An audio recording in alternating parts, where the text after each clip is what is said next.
Chai After Dark includes adult language and NSFW content. If you have uncle sensibilities, this podcast is not for you.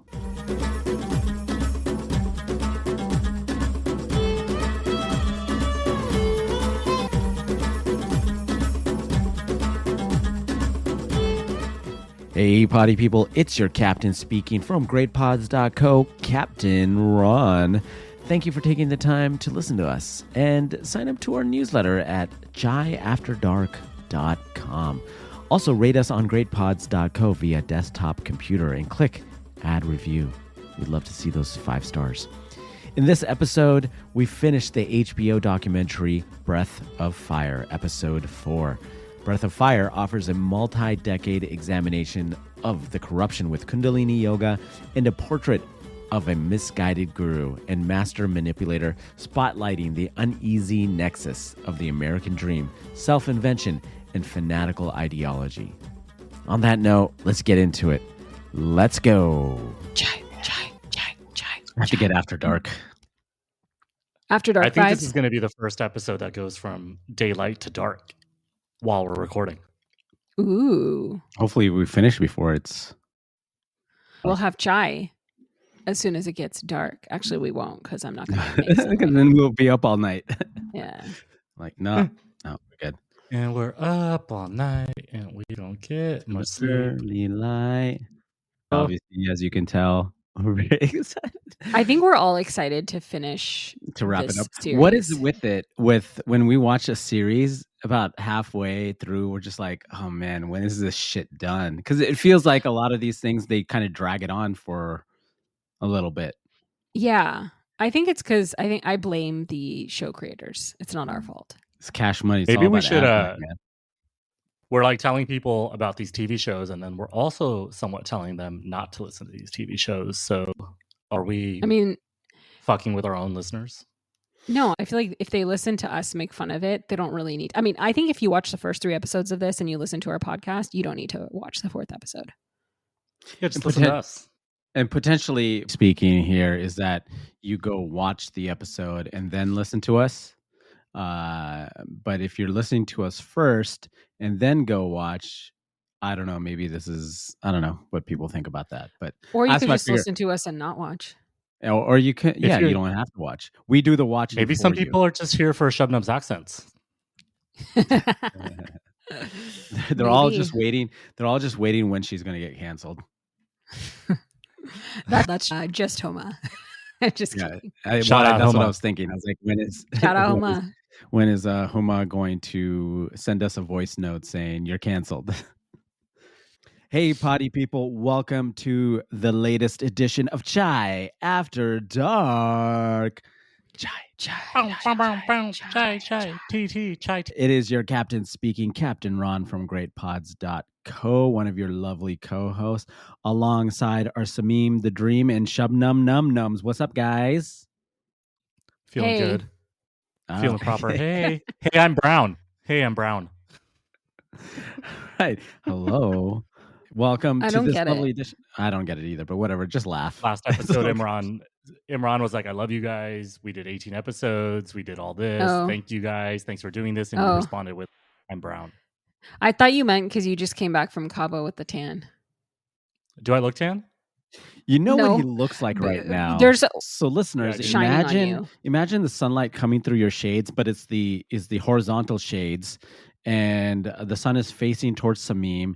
So you see, one layer of the shade and one layer of sunlight, one layer of shade, one layer of sunlight. He's got horizontal stripes on his face. Yes. I moved up the slide. I moved him up. Okay. And cool. It looks like, it did look like he was in this film noir type of movie, which he should have had a top hat and he's a private investigator or something or other. Something like that. But he's got a haircut, a fresh fade, right? I did not get a haircut, but thank you, man. That's really nice of you to say. Looking good. Ashley, Shubnam, not so much, but... Okay. I got it. For me, I got a haircut very recently, like in the last couple of weeks. Yeah, you can't even see the end of my hair. Just throwing some shade. What is that hat, though? Oh, this is the bees for the Oakland Ballers, which is our team that's our local team here that's not MLB because the A's are leaving. So we got basically the exact similar logo, but instead of the A's, it's the B's. It's the B's. Well, I got my Oakland A's blanket on my bed at the moment, so repping that for now. Repping Oakland all over. No, well, I don't know. Yeah, we'll see. Dodgers didn't give me anything yet. So I had an exciting week. I went to 2 events, both run by a fellow USC incubator startup company. It's called Secret Movie Club. You can go visit them. They're live at secretmovieclub.com, where they do a lot of single movie showing. Finally, they were able to purchase in the arts district of downtown LA a building and renovate it and make a really cool single movie theater out of it, where they're going to show could be deep film cuts to mainstream movies, and they're actually going to expand into Samim's neck of the woods. So they're going to open up a location in San Diego at some point next year. So the first night they were hosting part of USC, all the incubator companies, just kind of have a welcome party, check out the space type of thing. The second night, though, he had a showing of The Glass Worker. And The Glass Worker is Pakistan's entry into international Oscars, especially animation. It is anti-war and really well done. And the director went to Japan and trained by Studio Ghibli. And my friend Totoro and Spirited Away, a lot of that really good animation comes from Studio Ghibli. And he started the very first hand-drawn animation studio in Karachi, Pakistan. So it's very inspiring, very entrepreneurial, and he's been working on this movie for 10 years. I got to see the movie. It was really good. Really recommend it when they do screen it. We'll keep people posted. I did ask him what his favorite chai was, and I'll insert clip here. Cool. I definitely think if we can, we should cover that, because that would be super cool to just be able to watch that and tell our listeners about that. That's right. So Samim, how was your week? Dude, I got back from Cabo last night. Ooh, what'd you do? Do you have any crazy shenanigans? I can't say because I'm not sure if people are going to find me from my company. No, I'm kidding. There was no crazy shenanigans. But no, I went to Cabo for 2 nights. It was like a customer retreat. We were at this beautiful, beautiful resort. I've only been at this new company for 5 weeks, but things have been good apparently. So they let me go, which was cool. But aside from that, wait, they let you go? What do you mean they let me go? Yeah, I was in Cabo. Oh, they let you go. I thought you meant you got laid off. Yeah, what the hell is wrong with you, dude? Yeah, I was like, holy shit. It's like, they let me go, so that's why I went to Cabo, because I'm fired. I literally said it was a work retreat. No, I didn't. You're right. I just said I was in Cabo. Hey, so let's start over. I went to a work retreat in Cabo, and we went with a lot of customers, and my company let me go to Cabo aside from the fact that I've only been there 5 weeks. So that's pretty really cool that they let me go with them. Nice. But that's not the interesting part. The interesting part is there was a thing called the Summit at the same resort starting the next day. So starting today, Friday, November 15th, we're recording this on a Friday. And I looked at the website. They were setting up all these stages in the amphitheater. They were setting up all these food venues. They were setting up DJ booths. So I look at the website, and it's such an eclectic group of people that are coming. Imran, I think you would love it. It has the CEO of OnlyFans speaking. What? One of the co-founders of Square, not Jack Dorsey, but the second guy, he's speaking. Okay. Then they had a bunch of DJs that I've never heard of. Then they had a Tony Robbins kind of people. They had microdosing sessions on the calendar, on the agenda. It's just Google Summit. Google Summit Cabo November 2024, wild. And it'll come up. It's summit.com. So Imran's about to get out of here and take a Cabo. Peace out. You'll get there in an hour and a half from LA. So yeah. Wow. Yeah. That's pretty interesting. I wanted to stay a couple days to go to the summit, but tickets were $17,000 or some crazy ass shit. So I wasn't gonna go, obviously. Yeah. But that's how much it costs to microdose. Yeah. So that's what it cost Josephine. Oh, that's what it cost Matthew Perry, actually. Oh. R.I.P. R.I.P. All right. So I don't know. Should we get into it? Let's go. You tell Rock and roll us. before I look up microdosing Before he looks sessions up- in Cabo. OnlyFans CEO, the sum. Let's go. Nice. Okay. So we're going to finish up. So in the beginning of the episode, we meet Becky Lavelle, who is like a geeky, harmless looking young woman who we learn you shouldn't underestimate because she's actually the person who started the Instagram account Rama Wrong, an account that criticized Rama and ended up being part of their eventual demise. So Becky's story is that she did a class online and noticed that Katie would ramble on and on about random stuff at the beginning of her classes. And Becky's bullshit detector went through the roof. And I'm like, finally, somebody I can relate to in this whole thing. So then she ended Hold on. I'm going to cut you off.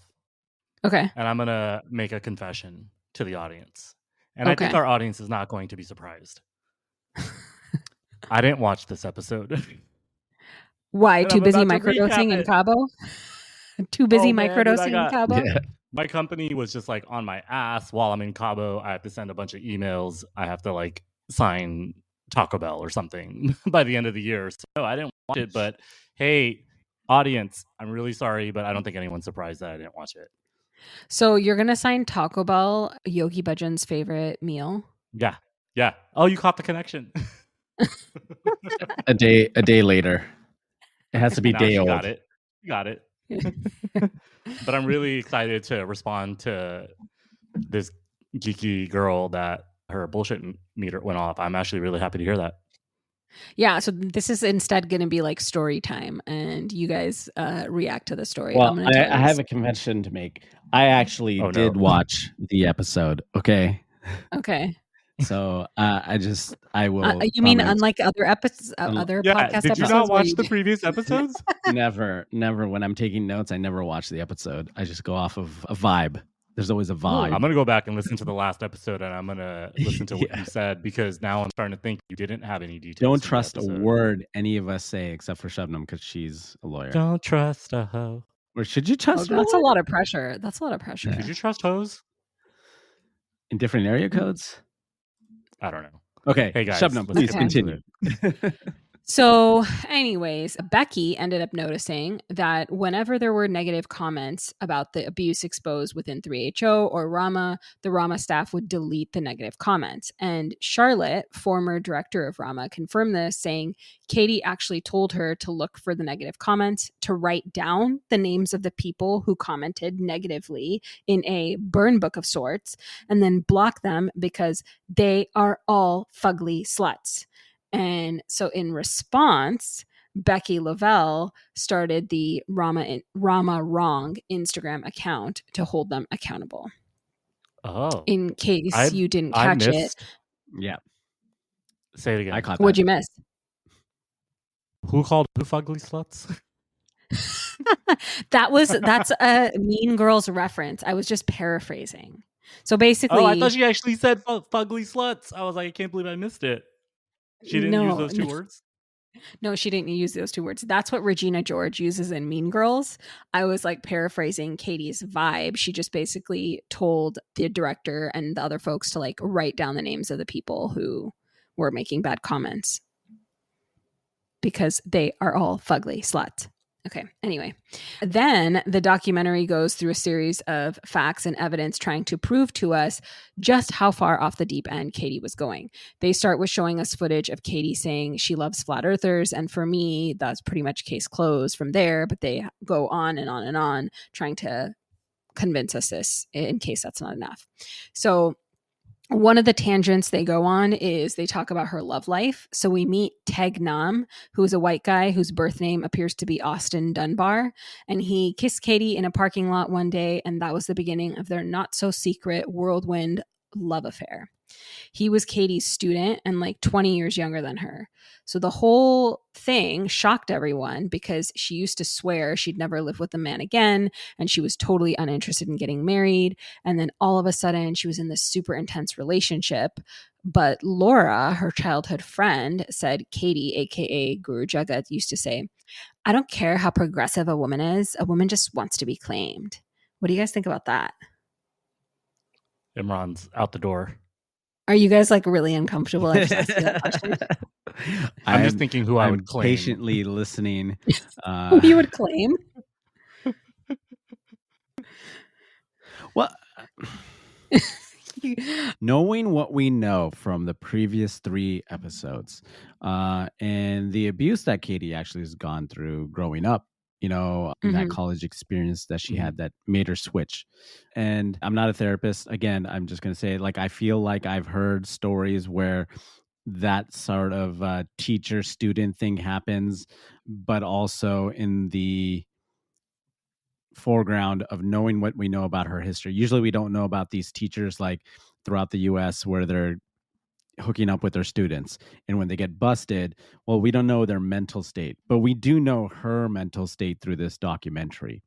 And so I'm not using this as any excuse by any means, but her hooking up with an adult that's 20 years younger than her, I understand because of the information that's given to me why she would be in it.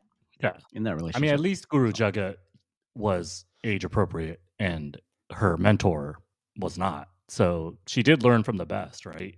To go after your students, I guess, your flock, so to speak. But now Yogi let's make a clear care difference. about age, right? Yeah. Clear difference. This is consensual. Yeah. This was consensual. Consensual. He was not consensual. He was raping and pillaging and shit. Yeah. So I'm not going to give him his flowers at all. No, I mean, obviously, nobody gets flowers. Let's just, nobody. He first doesn't get flowers, but I don't think anybody here gets flowers. Yeah. This isn't super cool either. This isn't super cool either. There's some manipulation there, right? With her daddy issues and the fact that all the help she sought was through this, like, quote unquote spiritual experience through this cult. So I kind of feel like she likes to be in this position of power, even though she's saying she wants to be claimed. She got a guy whose teacher she was, who's 20 years younger than her. So she wants to always make sure no one can take advantage of her. And so it's kind of just like, okay, you're a little bit power. This is maybe a power trip. Well, I remember one other thing is that in a cult, grooming happens. So there's a level, obviously, God, what's his face? No. Yogi Bhajan. Rahul Bhajan. Toner Terry. You guys, if you guys want to know some of the references, you got to listen to all the episodes now. So Rahul Bhajan. Yogi Bhajan was grooming his students, even underage students, right? So she obviously picked up manipulation and grooming skills from Hari Jiwan and it's the whole culture of. I can't even remember his name even after you told me. I just don't want to remember his name either. You're blocking it out. I'm trying to block it out. Yeah. So then we get this comment from Charlotte about how their conjoined narcissism became the Tegnam and Guru Jagat show, and together they became paranoid and super bizarre. But then after that, he totally disappears from the story and we never hear about him again. So it's just like this weird tangent about her love life. So Rabbit, her stepfather, summarizes it all saying Katie was creating her own truth and teaching her followers to create their own truth. And then we see her saying, we're in a war, and it's a different kind of war than we've ever been in. It's a war for our consciousness. I feel like it makes a lot of sense for someone who like manipulates everyone to like become really paranoid about them becoming manipulated, right? Like it's almost like a vicious cycle. And that's how you go down the conspiratorial route, like how she loves the flat earthers and anybody else that comes down the. Why are you giggling? Because you burped when you said flat earthers. You heard it. But yeah, so where was I? I don't even know where I was. I think that was the end of your point, right? You said good. something about You're talking about cultish behavior. Yeah. All right, good enough. The burp threw me off. So then the pandemic happens and Katie goes even more crazy. She's been used to traveling a lot, and with the pandemic, she's not able to.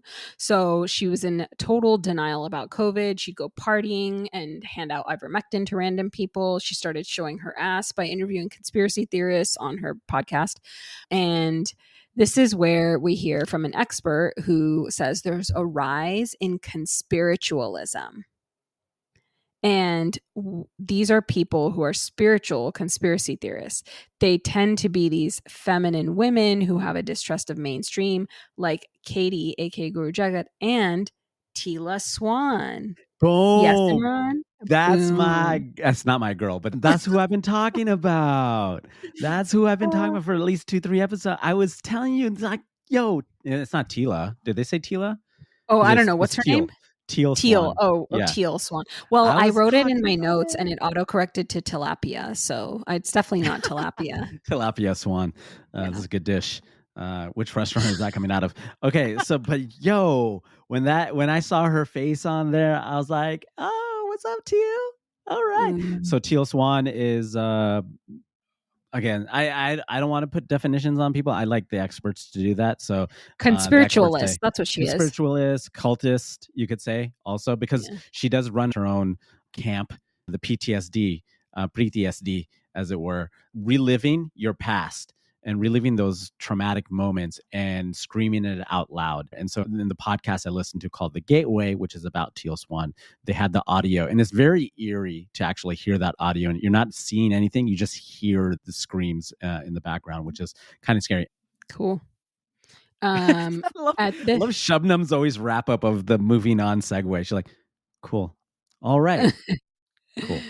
At this point, she also starts becoming more antagonistic to her employees and starts losing control of her business. She didn't have the money to pay her vendors or her employees, and the employees were asked to forego salaries, but to keep working and apply for unemployment, which, fun fact, that is actually fraud, not just a scam. Samim. Why is it a fraud? Because you're telling the government that you don't have a job.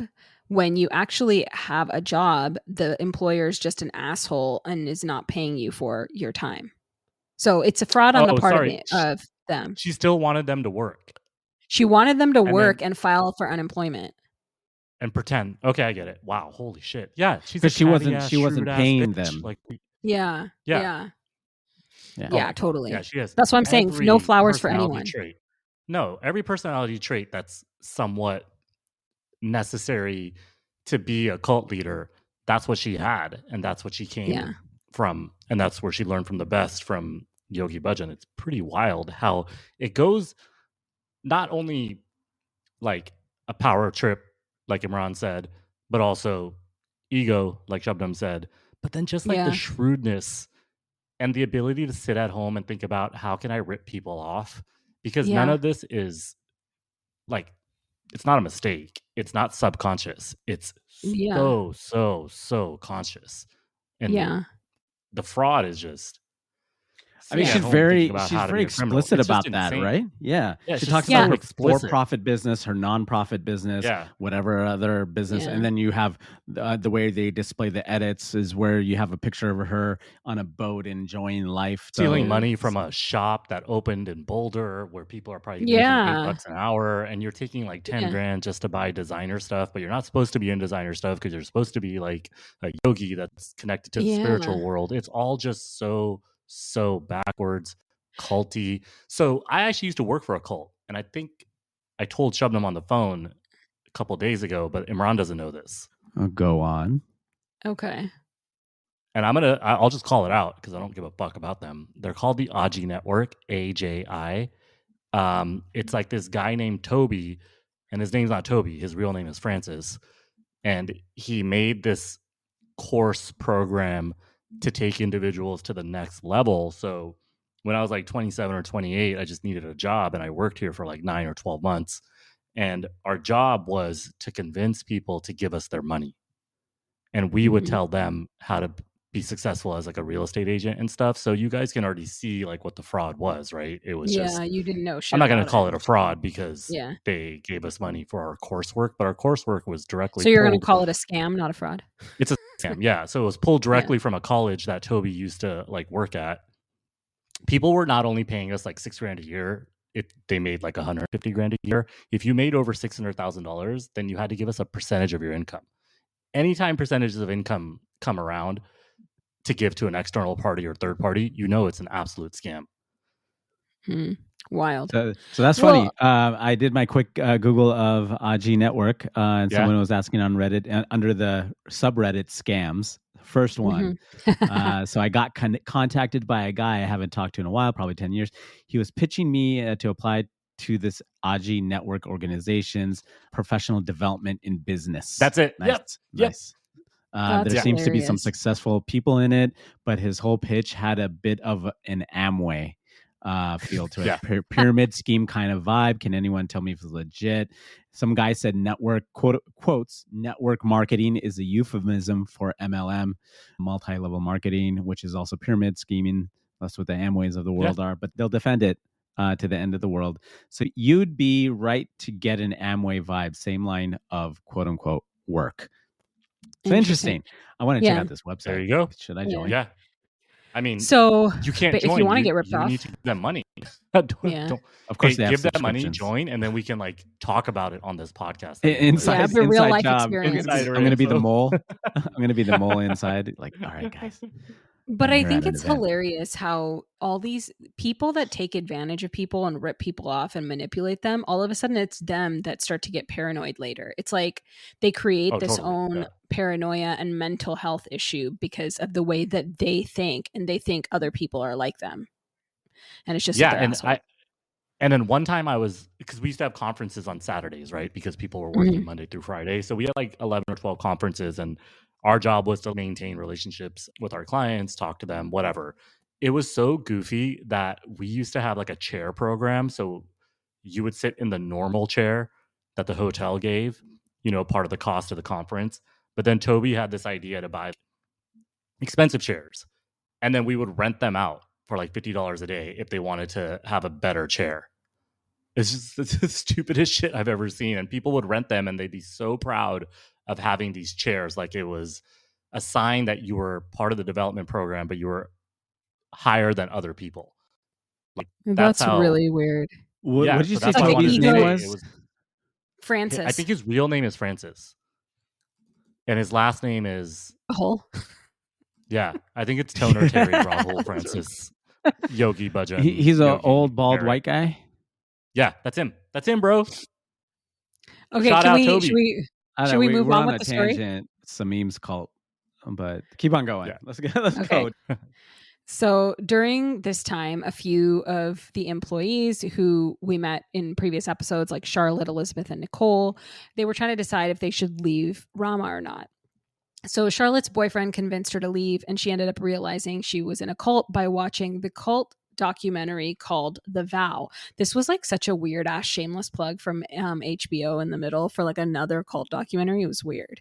And then she joins this Yogi Bhajan. Is it on HBO, by the way? I didn't check. Yeah, The Vow. Yeah, it is. Yeah.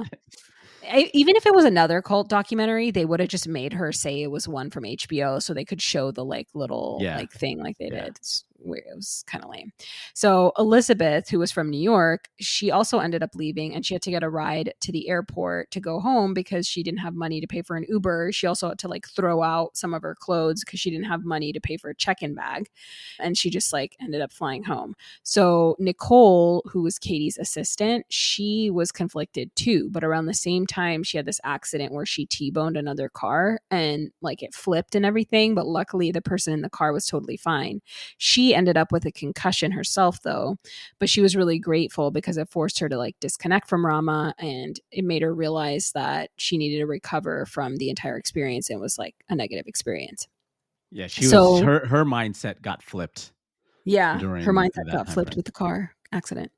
Then we hear from some of the experts who say there isn't widespread agreement on how to define a cult, but people agree that it includes verbal abuse, financial abuse, fear that if you leave, you'll lose everything. But the experts say the beginning of the cult experience feels really good, almost like transcendent. And it takes a while to realize that that feeling is not there anymore. So Philip DeSillip Uncle says what sets 3HO apart from other cults is that Yogi Bhajan claimed to represent a large world religion, which it was Sikhism.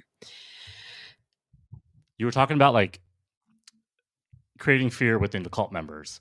One time at the AG Network, I was at one of those conferences I refer to, and Toby and his Mhm. right-hand man, who I forgot his name, and I'm so glad I forgot his name because he's such a Rahul. weirdo. Rahul and Toby were like standing in the corner, and he literally was like, "People aren't scared. They're not scared enough. Why aren't they being Holy more scared? shit. We keep telling them if they don't do these offers, then they're not going to get promoted. They're not scared enough." And then they said it just like that during the Wow. conference, like between breaks. So you're totally correct. Philip Uncle's totally correct. You got to create that fear. Yeah. Fear is Fear the and like path abuse. that Yeah. leads to the dark side. That's how you manipulate people, right? That's pretty wild that they were like that explicit about it. I told you. So It's literally yeah. what this was. Yeah, no, I don't want to say that. Sorry, this was way worse. Yeah. So sorry, Toby. Then we hear from some of his first generation followers that say like kind of the same stuff. So like Peter and Leah that we met before, they say that the disillusionment's gradual and leaving is really disorienting. Describes himself coming out of 3HO as a feral being. And then Leah says she worried about, is my magnetic field going to be destroyed because I shave my legs? And then, and they make this point that there's a real lack of development because in the cult, all your choices are made for you. And I think that comes from like the fear you're talking about. You know, like once that fear really sets in and the cult really takes hold, then like you don't think about like what you want. It's just like, I guess, what they tell you to do. That'd be a tough life. That'd be such a tough Yeah. life. Remember on I like if someone mean- told you what to do, would you do it? Like Shubnam, if someone told you what to do. Okay, like, so work I was is just one gonna thing. say, I don't know. I was just gonna say, low key, this somewhat reminds me of like tough brown childhoods. Yeah. Or any But, yeah. ethnic childhood, really. Yeah. Yeah. I mean, yeah. I I mean, don't know did how you have a lot deep of I wanna get choice as a into it. kid? Yeah, I don't want No. to go that deep either, but I don't want to go that deep, but no, I had no choices. So Mahani from the second generation, she's the one that we met last episode who told her brave story about being raped repeatedly as a teenager by Yogi Bhajan. She echoed the same thing. She said part of her healing was asking herself, what does she want to do? And she got married and had a daughter. She says her daughter helped her in her healing. And she doesn't want to throw away the good relationships she had just because of the bad stuff. And then she says she doesn't want to be the Monica Lewinsky of Yogi Bhajan, but her story needed to be told. I was like, that's wild. I don't. Oh, that's so sad because first of all, blaming Monica Lewinsky for anything is like so ridiculous. That guy was president. She was 22. He obviously used his power, influence, same shit that many powerful people do. Like, pretty insane. That's really sad that she thinks like that. Considering she was the absolute victim. Yeah, totally. It was not totally unpredictable that the wrap-up episode would have something like this from Mahani. Like I could feel that, you know, after the episode where she discussed the manipulations and the abuse that she went through, especially through boarding school, and then back of being like I don't know, would you consider it a child bride of Yogi Bhajan or something or other? But going through that abuse was, I don't think we could say child bride because they didn't make that clear. It sounds like she was like 18 or so because she had become a woman. You know, she's now a woman. She was like an older teenager. Yeah. Okay. Well, young adult.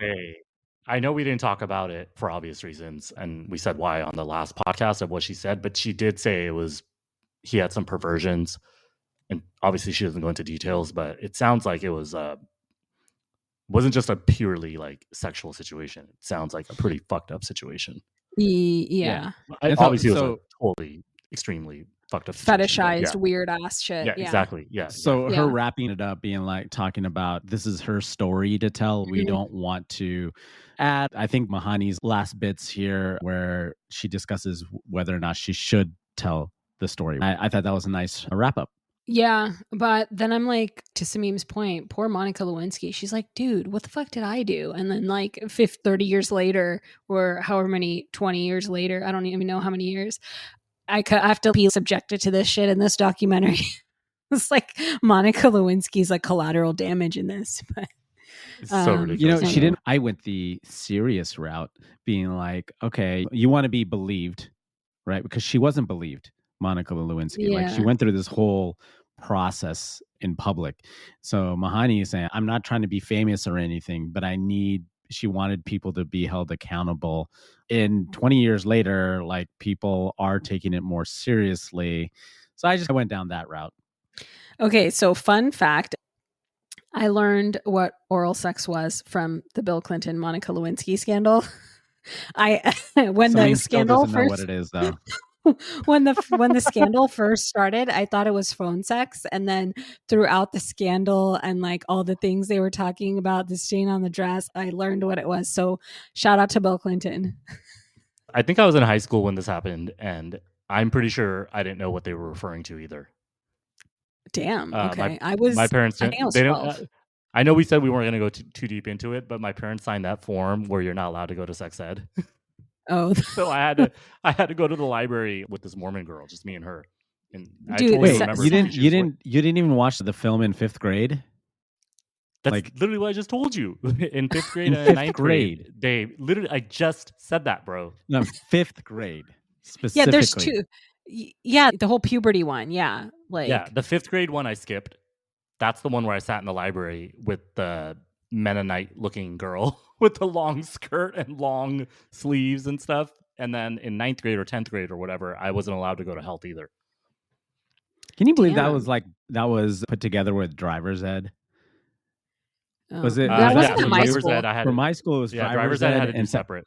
Yeah. It was like semester is sex ed, the other semester. So is Imran, were driver's you ed. allowed to watch it? Because I was allowed to watch it. I watched it. I think the 5th grade, I don't know why, but yeah, I do remember watching it. It was the film projector. It had the film projector and it had Yeah. the cartoon pee-pee. Yeah, I still remember that, and that was hilarious. I have to say. Whatever. I what? missed this? Yeah. Sounds Oh, yeah. awesome. But it's As a very little scientific. girl, You I had to found the cartoon hilarious. It looked fuck? like It a was doctor's cartoon? office illustration. It was like a doctor's office illustration. Yeah, it was 'cause like a had doctor's. Yeah, It was like the profile. but it was of the- animated a little bit. Yeah. was There like- was I will a little bit of say- animation. Having that cartoon in my life probably would have, I don't know if it would have made a massive difference in my life, but I think it would have been a positive influence.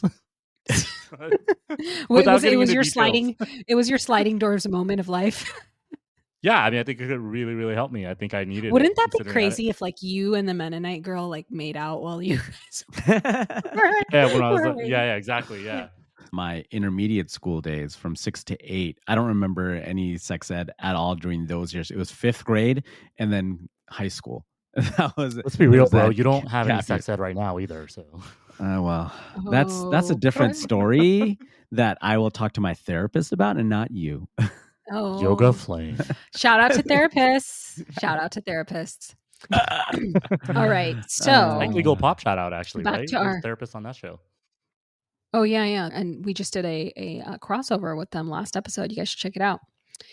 So back to our regularly scheduled programming, since we just went on an after school special tangent. But anyway, so there's a black screen of death. Okay. It says in spring 2022, 3HO implemented a reparations program for victims of sexual abuse, as well as individuals who experienced harm in the schools and youth programs. So the positive of the reparations program is that the organization has admitted harm. And for many, this is a way they could get some form of justice without going through the painful process of a court system and a court hearing and all that. For others, it was a way for the organization to stay intact and escape the full wrath of the justice and the court system. So people had like conflicting feelings about it. Then there's like another black screen of death. As of June 2023, nearly 600 members of the second generation have filed claims of harm and abuse with the reparations program. And remember, there's $62 million in there. So there's a little bit of money to go around for sure. And Yogi T royalties, 50% still going in there. So there's enough money for Yeah. some folks. How to long get is some that compensation. royalty thing supposedly signed for? Because it's with a new company now. So East West Tea Company like bought it. So I mean, how I don't much know. of I didn't that- go down a rabbit hole of the Yogi Tea royalties and this trust. That would be an interesting little side I project. mean, it's but- still out there. We literally all have Yogi tea in our households. Yeah. I found one. I wonder if it's down just like south. forever because he owned it, right? Yeah. So it could just be He did, but ongoing he got bought out. forever. He got bought out. So those contracts, I mean, I Oh. don't know what the contracts say, but they have to be null and I would if I were to But buy if he got- the company, I would want those contracts null and void. Like now it's under our.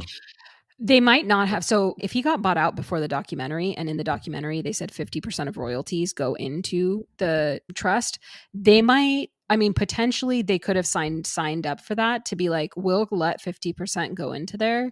And that's all we're not taking on any other liability of the company. So they could have potentially made that deal if they thought it was a good deal, because there's 600 people that could sue them if they like took over that company. Right. Like potentially. I don't know exactly how it works. It depends on the details. We'll continue with our regularly scheduled programming.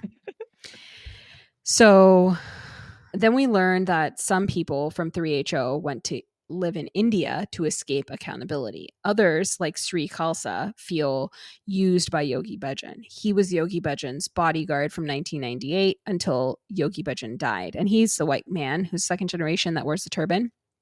And he regrets protecting the wrong person. He also expressed a lot of conflict with his religious identity, but he said he still considers himself a Sikh and he presents himself to the world wearing a turban, but he doesn't have any relationship to Kundalini yoga. So then we go back to Nicole, which was Katie Guru Jagat's personal assistant, the one that T-boned the car and got a concussion. So she recovered physically and then connected with Becky through the Rama Wrong account on Instagram.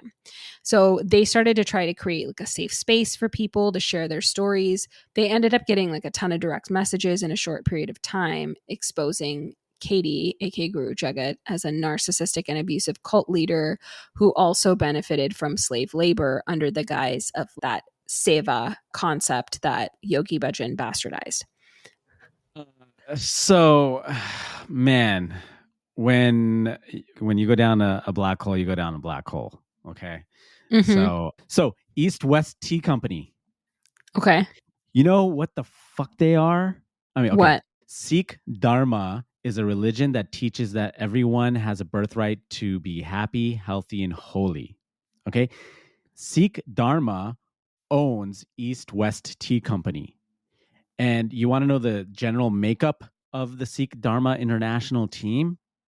Okay. They look exactly like the folks from 3HO. They're white? They're white folks. Okay. Yes. Oh, so they just got another company to buy that company to maybe... Well, no, but they're another variation.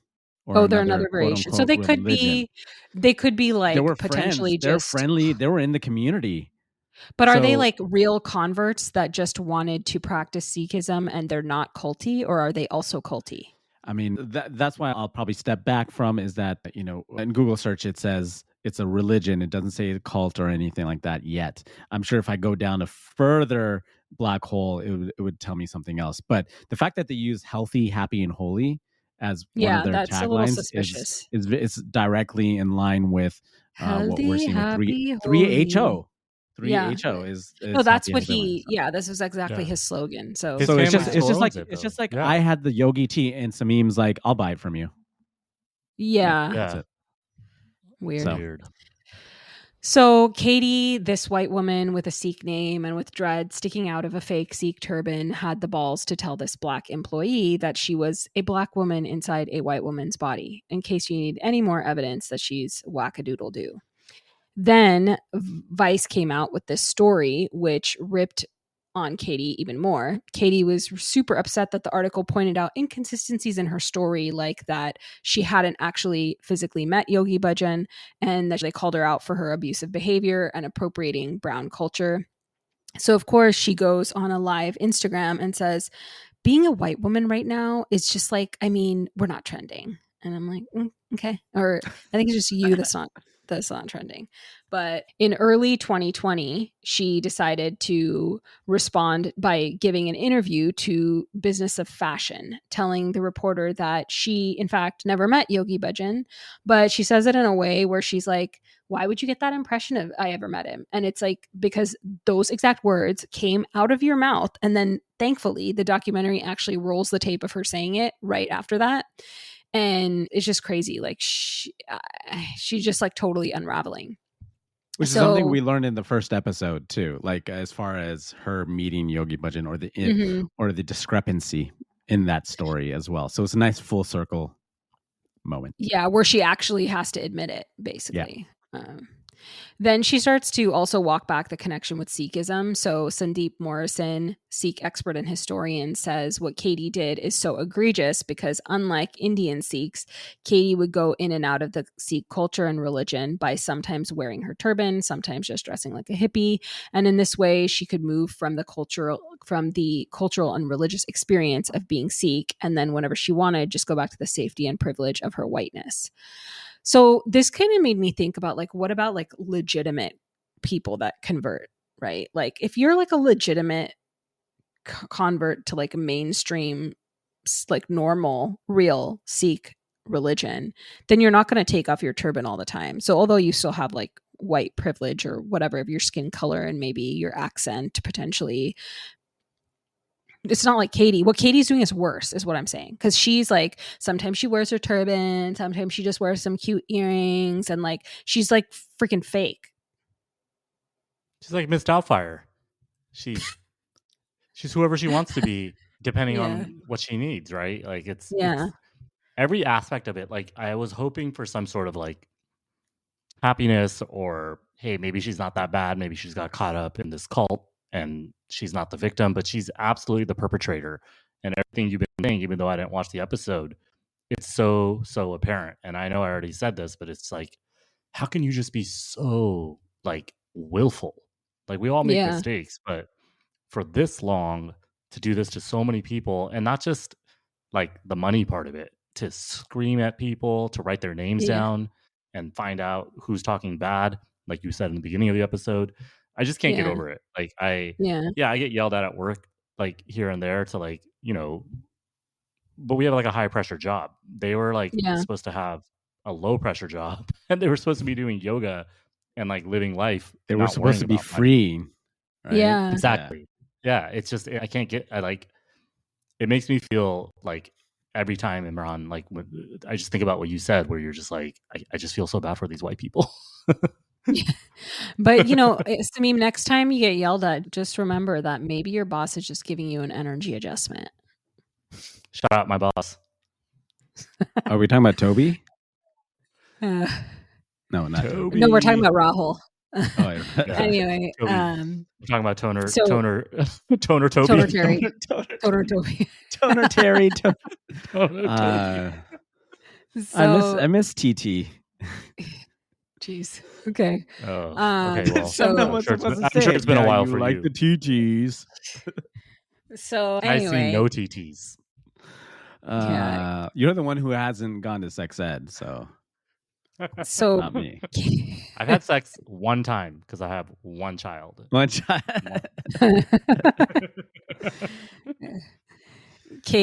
So Katie's response to all this was that, quote unquote, we live in a world where if you're born in a body or you're from a certain culture, you can't answer the call of your soul if you want to practice a certain religion. So it's like cultural appropriation if you eat Thai food and you use German-made luggage. And it's like, no, bitch, it's cultural appropriation because you take advantage of everyone and you're a fraud. But anyways, that's my 2 cents.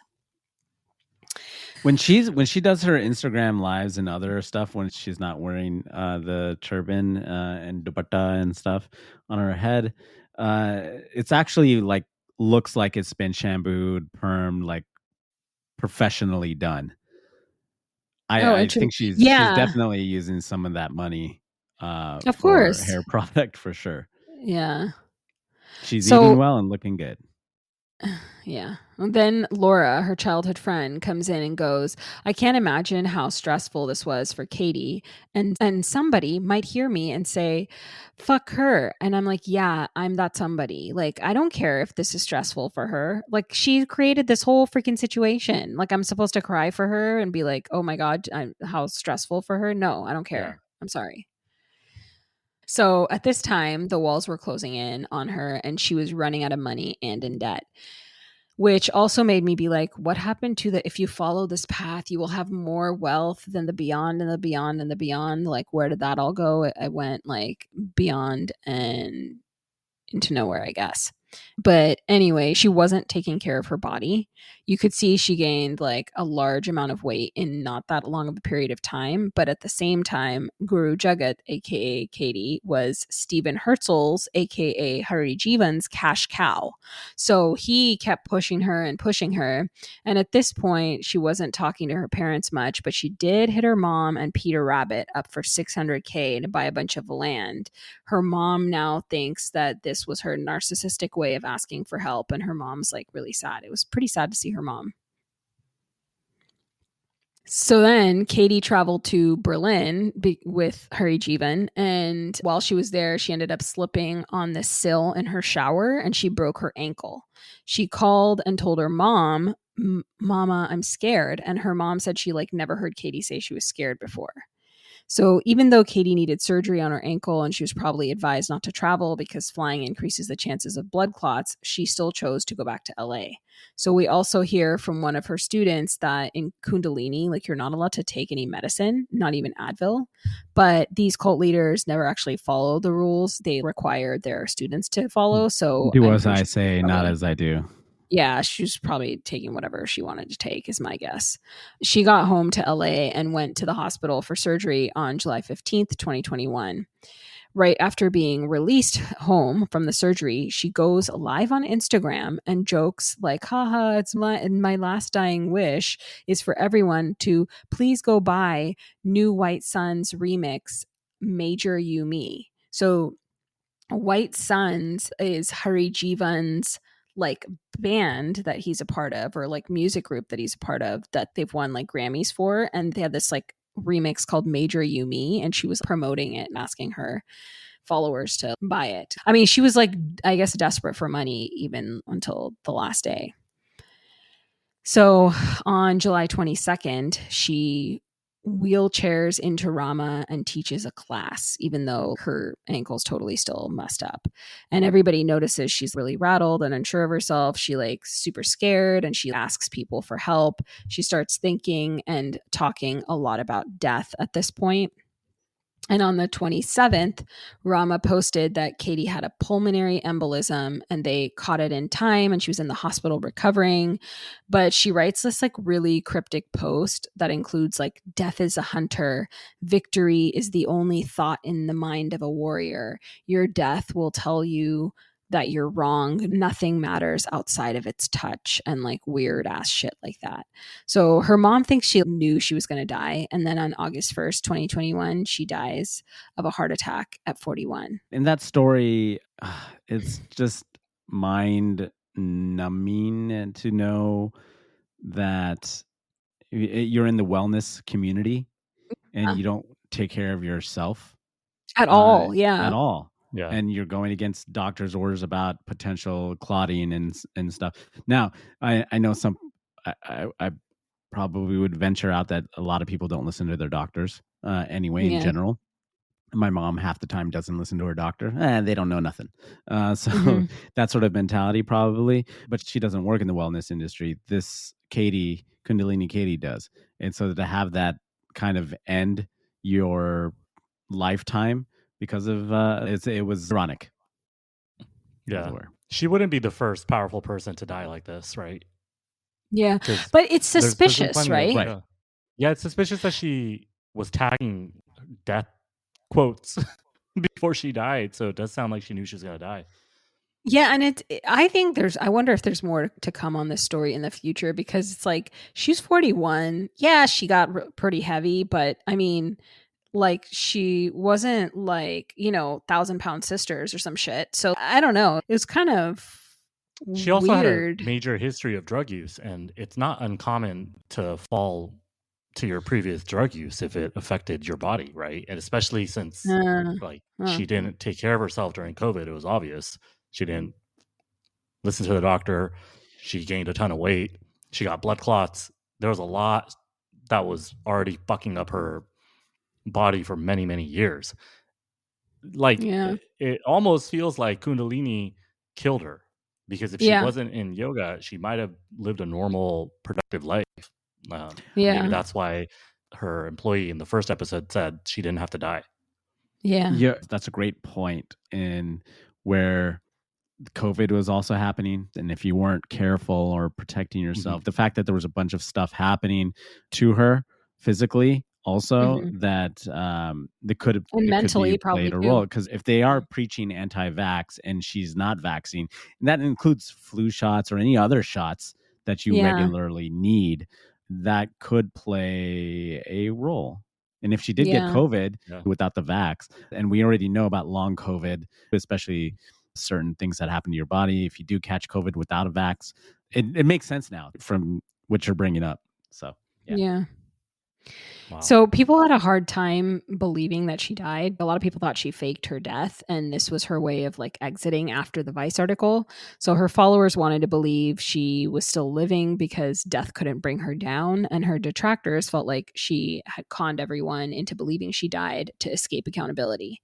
Can I say one thing? I was watching a Golden Girls episode the other night, and it was about Blanche's. Shut up. Did you see how I dropped the Golden Girls thing in the Psych Legal Pop crossover with us? I know, it was great. You know, I loved every minute of it. I was like screaming in the car. So in this episode, Blanche's husband comes back to life. He faked his own death 9 years ago, and he comes back, and she's like ticked off, obviously. Oh, I remember upset. that. So that was what it reminded me of. Okay. So so then you could have Charlotte said Tupac or Biggie. It doesn't always have to be Golden Girls, bro. No. Could have been always Elvis. has to be Golden You Girls. could have made any other reference. Wait, Tupac is not coming back. He didn't fake his own death. I'm waiting for understand that, Rahul but- to show up on Golden Girls. Crossover. Crossover. However, Blanche's husband did fake his own death. So all those people that are thinking that, and maybe 9 years later, she's going to come back, just like Blanche's husband. Maybe. Well, what I'm saying is, like, anytime a powerful person dies like this, like, there were rumors that Elvis didn't die. There were rumors that Biggie and Tupac didn't Michael die. Jackson is Biggie back again.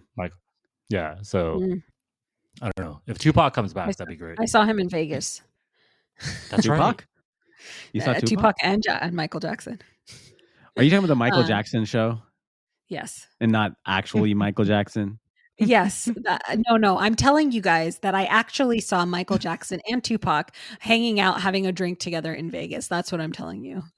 And Imran says Shabnam doesn't get stuff, but this guy repeats everything we say to make sure he understands it.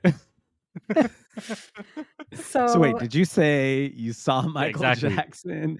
And wait, so you didn't Tupac? take 5th grade health? Yeah, I didn't take 5th grade health. No, but 5th grade. We're talking about 5th grade. So then Charlotte So says she's dead, she believed. Yeah, so she's dead. Yeah. So we go through this thing where like Charlotte tells us, she's like, I believe it because Katie's death certificate says her cause of death. So I believe that that's her cause of death. And she did not live a healthy lifestyle in her last few years. So it was weird because like, I'm like, you're saying you believe it, but I think you are like convincing yourself of it. She didn't look like actually fully convinced, but I think she's like probably working on it in therapy.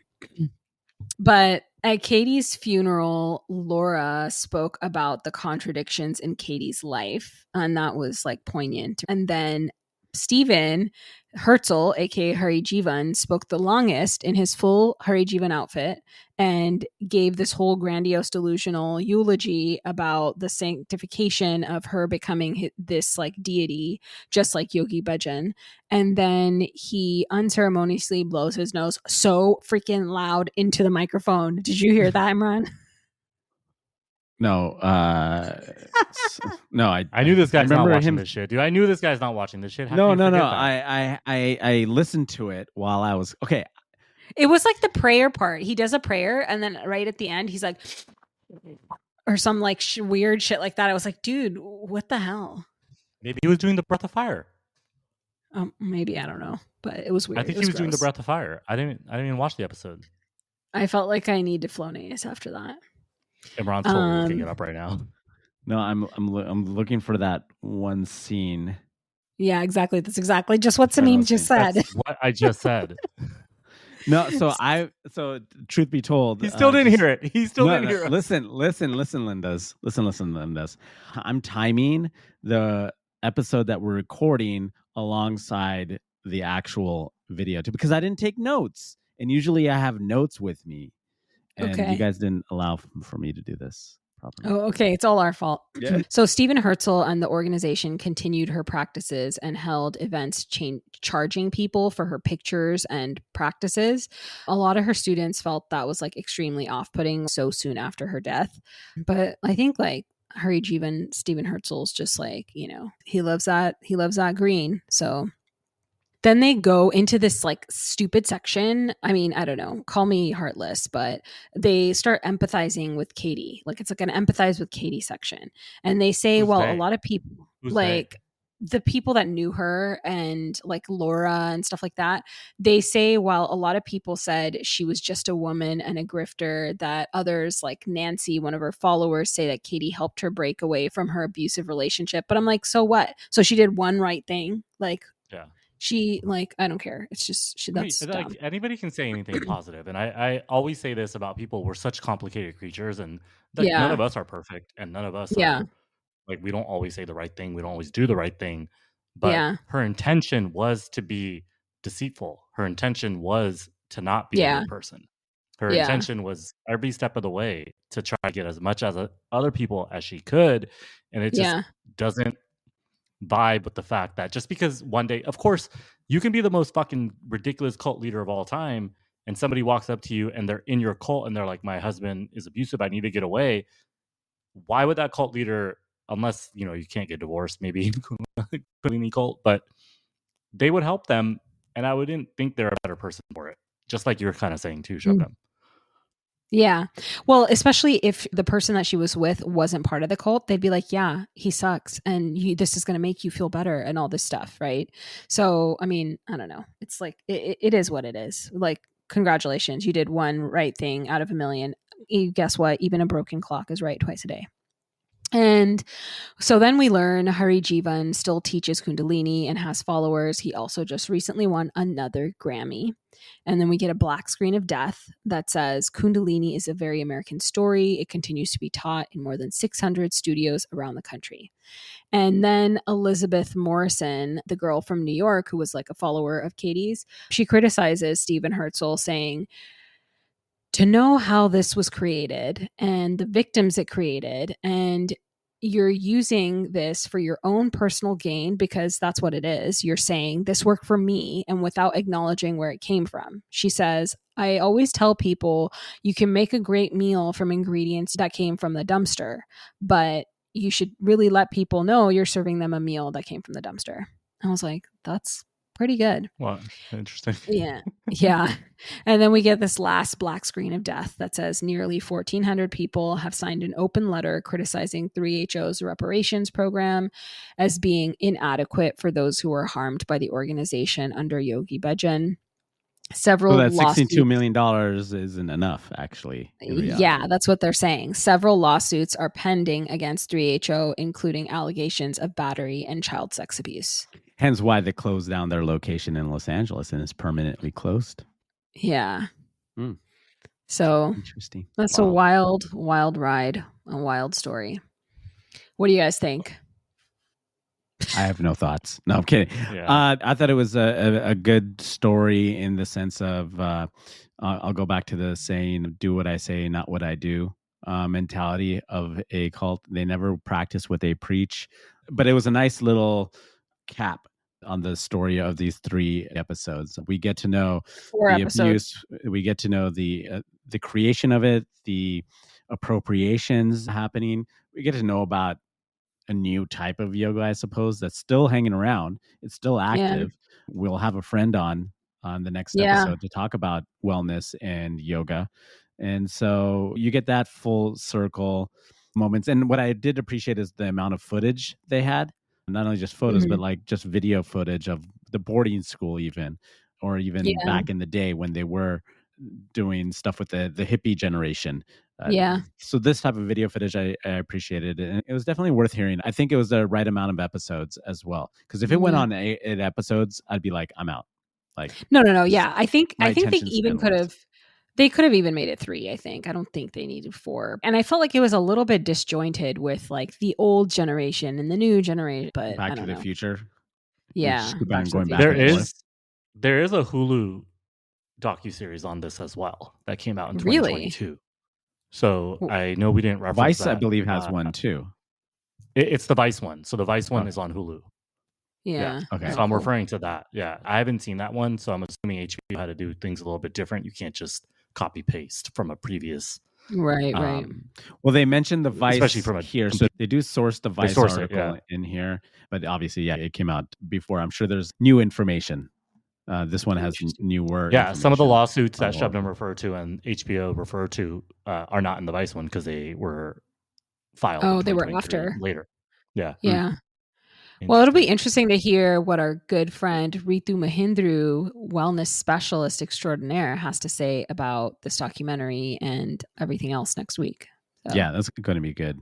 Listeners, she had just gone to a Kundalini yoga class when we invited her onto the show. So we're going to get an update on how that was in the process and what she thinks about the whole Kundalini yoga and maybe some other yoga like Vipassana as well.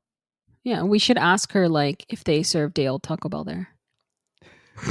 I'm gonna go touch my toes, see if I can still do that. Why is it so dark in your room, bro? You don't know who I am. Because it's dry after dark. It is literally after dark in Samim's room. Okay, so thank you guys for joining us. We were wrapping up episode 4 of Breath of Fire. Next episode, we're going to have a guest, Ritu Mahindru, and we're going to talk about wellness and especially around Kundalini because we just talked about Breath of Fire as well as other yoga bits. Yoga bits? Is that a thing?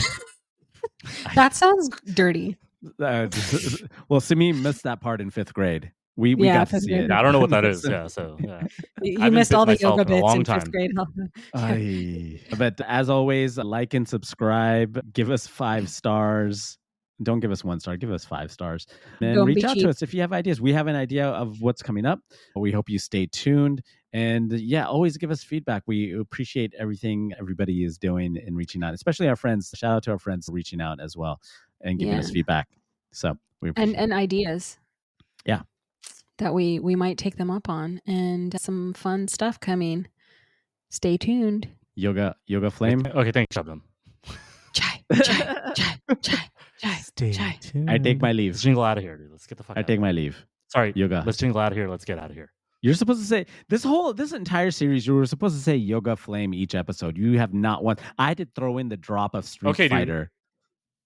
You're going to look really, really stupid when you go back and listen to all 4 episodes, considering I say yoga flame at least 3 or 4 times today.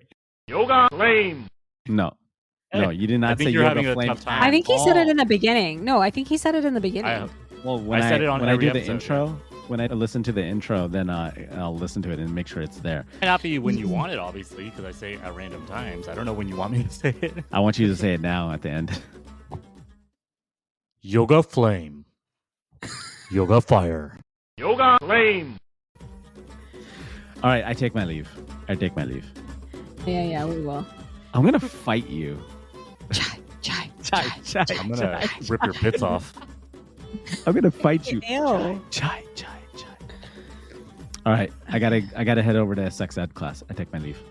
Bye. This episode was produced, edited, marketed, and created by Shubnam, Captain Ron, and Samim of Jai After Dark LLC in association with Great Pods.